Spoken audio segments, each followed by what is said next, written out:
Hi guys, this is part 4 of female Asperger's traits from helpforaspergers.com. This last category is social/relationships. This should be interesting. So, first one is words and actions are often misunderstood by others. This is words more often than actions for me. As I said in the last video, when being misunderstood is prone to anger and rage when you're misunderstood. So this is something that, as I said before, I struggle with a lot, is feeling like I'm constantly misunderstood with mostly my words, but sometimes my actions, I've noticed, not in a bad way, but just in a way that it seems younger for my age. And I would say sometimes my emotional responses to things are misunderstood by people. That's much better. I should have done that earlier. Oh well. Second one is perceived to be cold-natured and self-centered, unfriendly. I've never been told this, so I can't really say one way or the other. Quiet is about the only one that has really has any kind of negative connotations, I guess, that I could be. That's what people describe me as, but I've never been shy, maybe, I guess. Some people have sometimes said that, but not unfriendly necessarily. Is very outspoken at times, may get very fired up when talking about passions/obsessive interests. This is really true, and as a kid, I was really outgoing, like super outgoing. Almost extroverted, and I can be, but it's not. I don't think it's my natural. I don't know. It could have been one of those things where then, like, kids don't care as much if you're a little bit weird, but then you hit, like, junior high and suddenly it's a different story. And also being homeschooled, like, I didn't really have a lot of, and both my parents worked, so I didn't have a lot of friends. And the friends I did have they were kind of odd, or had issues anyway, so it was just, I didn't have a lot of, not just neurotypical, but without mental or disorders of some sort. I didn't have a lot of friends like that were normal. So but I do get very fired up when talking about passions or obsessive interests. I know I have a tendency to ramble on about some things if I'm comfortable with the person. Otherwise, I just don't talk at all sometimes. And a lot of the times I want to ramble on, but I want to be able to share all this stuff, especially because, like, my interest for quite a while now has been my faith has been, I guess, I don't necessarily want to call it an obsessive interest, because it's not something that ever really fades. It's like, God has done his work in me, and so loving him is always going to be something that's part of me. That's just kind of like the heart change that comes when he saves you. So, but it's almost overly so I do believe it is in some way in certain ways an obsessive interest. And so, like, gathering all this knowledge through reading books like by the Puritans and stuff like that, and then not having anybody to talk about it with, is kind of sucks. And so and when I am in a situation I tend to kind of, like, censor myself, I guess, and not, because I have a cousin with Asperger's, and I've seen him just kind of, like, dominate a conversation to the point of where everybody's like, okay, you need to shut up now, and I don't want to be that person, even though I know I can be. A lot of people who don't know me super well are surprised when they find out that sometimes I dominate the conversation at the family dinner table, or I can, because they see me as being so quiet, but it's just because I tend not to talk if I don't know someone super well. But if I feel comfortable with the person and they're giving me permission to go ahead and just, talk about whatever it is I'm super interested in, then yeah, I definitely will be fired up and kind of ramble on. My little sisters have both been subject to this, so can be very shy or mute. Already kind of talked about that, where it's like I'm not shy in the sense that I'm afraid of meeting new people so much as it's like I don't always know how to connect with somebody who's new.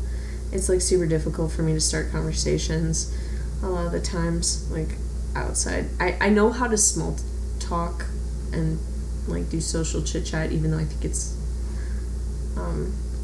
pointless if you know the person, but sometimes it just feels pointless anyway. But I do know how to do it, so like sometimes if I'm not overly anxious or stressed, we'll try to do that with if I happen to meet a new person, like, you know, how you doing, where you from, where do you work, like all that kind of stuff, which, you know, at first is okay because that kind of like helps you get to know the person a little bit better, but sometimes it's like, I don't know, it's weird.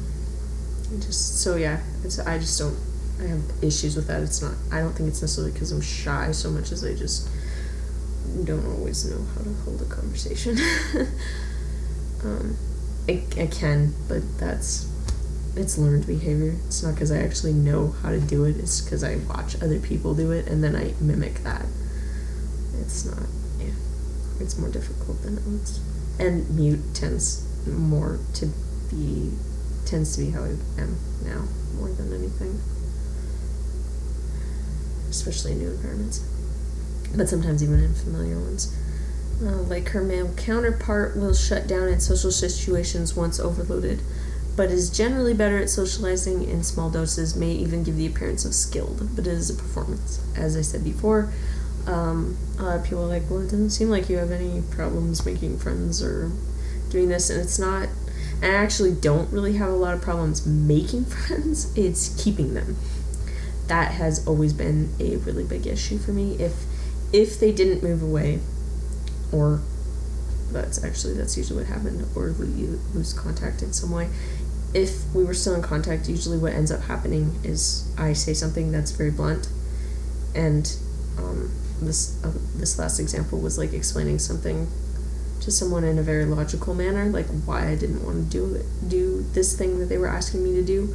This was with role playing, and it was just basically they wanted to completely erase the history between our two characters, and I was like, no.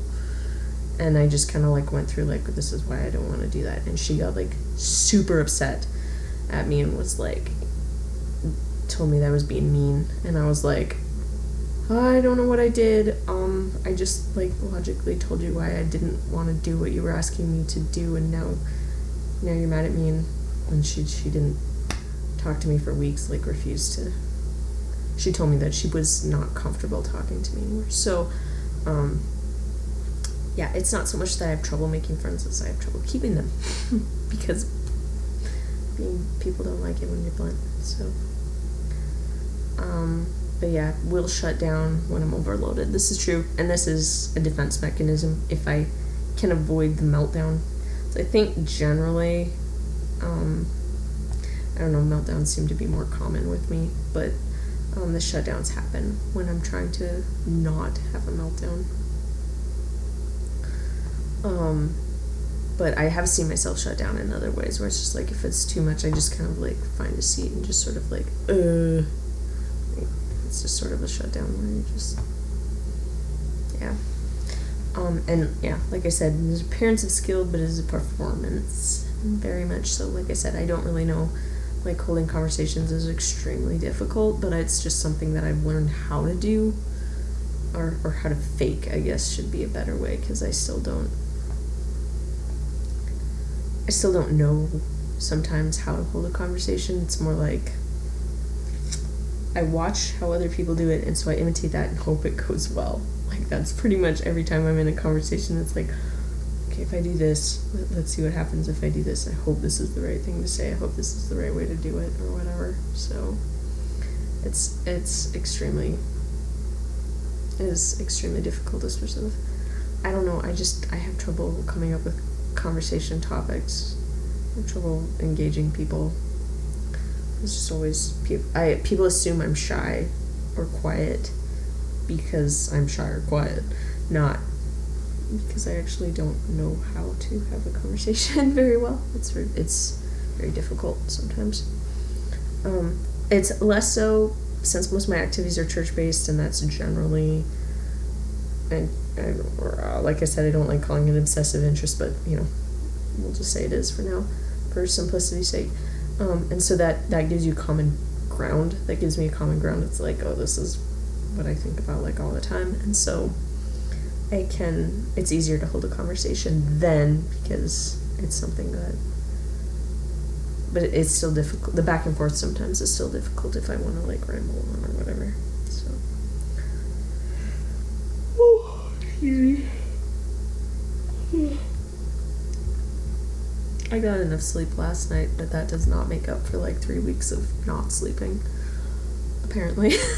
I wish it did. I have trouble sleeping a lot, which I guess I read somewhere is also a common issue, and I have super vivid dreams all the time. Always have. Had night terrors when I was little. I guess, I don't know about the night terrors, but the super vivid dreams I've heard are fairly normal for people with autism or Asperger's. Okay, so doesn't go out much, will prefer to go out with partner only or children if she has them. I don't have a partner or children, thank God. I don't really have an interest in either. Just not. But I don't like to go out. I really don't. And if I do, I like being with someone I'm really close to. It's just sort of like a support or a grounding. I find sometimes it's difficult if I have to be at a whole bunch of different places, like not just for me but for the other person. If we do too many of them in one day, it puts me into overload usually. It puts me into overload if I do too many things by myself even, but more so if it's going somewhere where I don't need anything and I have to sit around and endure all the sensory stimuli without a purpose, then it can cause the overstimulation a lot faster. Will not have many girlfriends and will not do girly things like shopping with them or have get-togethers to hang out. Yeah, this is really true. I have, at least since junior high, have always gotten along a lot better with guys than girls. Typically had more of either similar interests or, like, the way I acted was, I didn't, like, the way a lot of girls act in junior high and high school was just not something that I could deal with. It made no sense to me. It still doesn't make a lot of sense to me. A lot of things, and I still connect better to guys than girls. It's easier for me to talk with them because they are more, I guess, prone to logic, maybe. That's what it is. I don't know. Although maybe not. I've met a lot of guys that, not that the emotional part, because I don't think that's bad at all, but there's that, I think logic is just something that's missing in general in American culture, because they don't teach it, and if you don't have a non-neurotypical brain that thinks that way, then I guess you have to teach it to them, and it's not taught, so. But I don't like shopping. I don't like shopping at all. It's draining and I just hate it. And get-togethers to hang out is, just not something I do. I've never, not with girls usually. Will have a close friend or friends in school, but not once adulthood is reached. Obviously. Anyone who knows me knows that I don't really have any. I have one close friend right now, who lives in Texas, and I guess I have, bug. I have a close friend in Canada, who I just recently got in contact with. Hadn't been for a while, but I still consider her a best friend. But yeah, offline, I don't have any really close friends. I am trying to kind of connect with people say trying, because it sometimes doesn't feel like it's going very well, or like it's just difficult. So, yeah, yep. May or may not want to have a relationship. If she is in a relationship, probably takes it very seriously, but she may choose to remain celibate or alone. Lunch is apparently not sitting very well. It's not that I would be opposed to having one, but it's right now I don't really want a relationship. Romance has always been something that kind of like boggles my mind. I'm like, I don't understand this at all. That's even worse than like regular social situations. Like the whole dating culture of any kind, whether it's secular or Christian, is just like whoosh. Like, I don't get it. I don't understand it. Not at all. I'm not really interested in it. I'm like, why do we have to do this? So I can't remember what book it was I read where they talked about marrying your best friend, and I knew somebody from a Youth for Christ event who he was friends with a girl for a really long time and then just asked her to marry him. And I was like, that's cool, okay, so like you're best friends, and then he's like, hey, I want to spend my life with you and I'm attracted to you, but we can skip all of this stupid romance stuff. So yeah, it's just like the whole, dates would be torture for me. Like, that would be a form of torture for me. The one relationship I have had was, I did take it really seriously, at first, until it kind of fell apart. Which I don't think was actually, like, there would be a tendency for me to say, oh, it was all my fault because I was acting this way because of Asperger's or whatever, but I don't think it was. I think it was a two-way street, definitely, in this one. May choose to remain celibate. That's pretty much where I'm at right now. Like, just, nope, not gonna deal with that. So, I won't say never, because then God will, when you say that, he likes to kind of be like, I need to teach you something, so I won't say I will never be in a relationship, but at the moment I've chosen to not even attempt to pursue it or get anywhere near it. So, and thankfully there's nobody in my life that even at this moment that I'm have any interest in, or in that respect. I mean, not necessarily as friends maybe, but and this next one I'm just going to be super brief on because it's kind of it's not awkward for me to talk about, but it might be awkward for anybody watching, so sorry. But due to sensory issues, will either really enjoy sex or strongly dislike it. So in brief, it's the former, and only if I'm already overloaded was it in the one relationship I had, was it a strong dislike at certain times. If she likes a male, she can be extremely noticeably awkward in her attempts to let him know. For example, she may stare when she sees him or call him repeatedly. This is because she fixates and doesn't understand societal gender roles will change with maturity. This is really true. Like, yeah, awkward, totally awkward. If I liked someone, had a crush or whatever, it was the attempts to kind of show that we're like super. It was awkward, and eventually just kind of like stopped trying to express it in any way because it was just so, yeah, awkward. Often prefers the company of animals, but not always due to sensory issues. So yeah. I have often said that animals are easier to get along with and understand than people. And I think, like, for me, that's very true.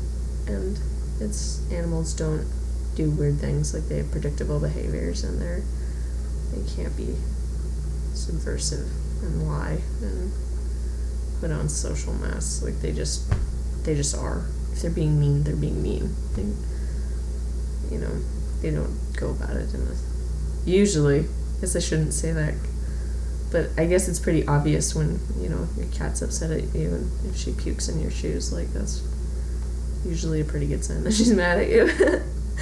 But, yeah, I don't, when I'm having sensory issues, I like having animals around to pet, but a stuffed animal or like my rabbit skin works just as well as an animal. But I live with my cat, so as you can tell, I definitely prefer animals to people. Okay, well, that's all of the sections, and I feel like I rambled since each of these videos is like almost 20 minutes, and I think the third one was even more, because I did ramble a lot. But this is obviously something that I've been researching, and it's something that I'm interested in and trying to figure out who I am and just what's going on in my head and how it works, which is really kind of crazy to realize. It was kind of, yeah, definitely eye-opening when I realized that most people don't see the same amount of detail and stuff that I do. They don't hear the same, you can't hear all of the different things that I can, or smell them, or taste them. I don't think I get taste overload. Maybe. But yeah, I can taste things that sometimes that it seems like the subtle things that other people can't. And the feeling text, like, yeah. It was just weird to realize that, oh wait, this is why people around me can't hear or smell things, and why they seem to miss certain things, or why I can sit and fixate on something, like sit and watch moving water like a ripper for a really long time, or watch, leaves in a breeze, because I'm watching every movement of shadow and color and every ridge on the leaf and every vein or whatever, and just realizing that a lot of people don't seem to see those things or notice them. It's kind of a weird, makes sense to me now. So that's mostly what this is all about, is trying to kind of make sense of how I see the world and why I'm, especially lately, constantly having meltdowns. And why social situations stress me out so much, and why noisy, like why I don't seem to handle things that other people handle very well. So it's been, yeah, hoping I can get an evaluation. So just, if you can, if you pray, then pray for me that I would be able to get an evaluation, because I'd really like to know. I would actually like to have confirmation, or not. If it's not there, I want to know. So, but it seems that way. So, thanks for watching, guys, and I will see you next time.